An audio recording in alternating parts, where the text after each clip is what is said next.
Who knows all the, wait.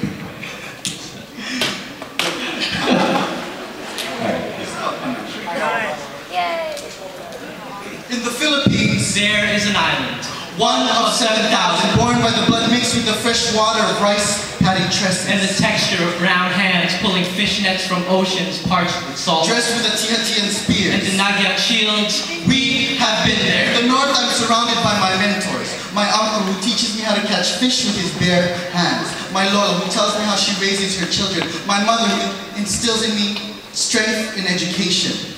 They give me inspiration for my own family.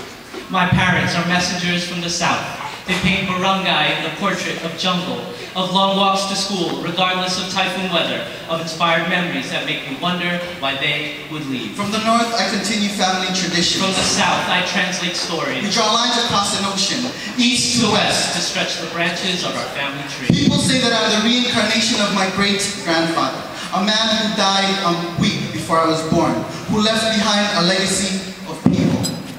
And I hear he saved the man from drowning. He freed the burning smell of rattan sticks in combat. He opened a school for the poor children of his province. And I tried to live up to this legend. And I realized that I am not him, but I also realized that I would not be who I am without his teachings that were passed down through generations, with a family who prize above all else hard work, humbleness, good education, and blood ties. I love you, Mom and Dad.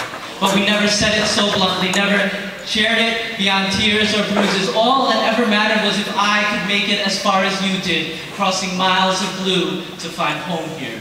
When Mother, the youngest of 10, the first to touch snow, her white nurse uniform helped her to blend in better than her skin because she was clouds, she was mountain. Her smile was sun for those she saved, but mine is like dusk, always fleeting, partial, indiscreet. And I'm still learning how.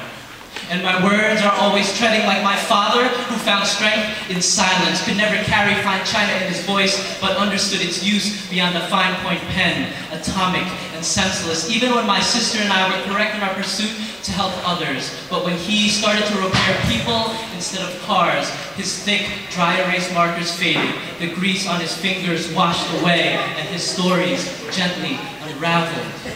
And I'm slowly becoming a paintbrush for his world. So I continue to move from place to place through space and time and thought, not being burdened with hard luck, but being carried on the strong backs of blood, with memories of mud between my toes when I visit an ancestral land, where houses are built on stilts, where I translate stories to our youth, where I help them make those stories their own. And I continue my searching and island hopping. At 25, with US-born family members surfing clouds to find center. Curving Alaskan snowfall and South Korean cold spells to reach equatorial home. A place I don't recall visiting at 3 years old, but now I watch my aunt at 80. Despite her war with arthritis, her stiff finger army stitching the beauty of fine embroidery in cotillion dresses. My cousin climbs coconut trees so I can taste fresh buko. In the backyard, I witness the preparation of pig for the town fiesta. I visit the resting places of my ancestors, run my palms across the rough inset of stone, and feel the history of my name. We remember these islands as home, as center, as heartbeats. We know these islands as dots that connect us, future, present, past.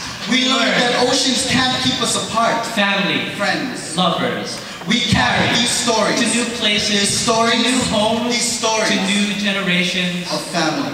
We listen to the songs of the tiniklinger, the crack of bamboo in our dancing, the metallic twang of the kulumtang, the horn of jeepneys in Caliban, the rush of waterfalls in Antique. Hear our culture in the accents of another language. We connect our histories, wrap the best of both worlds in us, and take root. Thank you.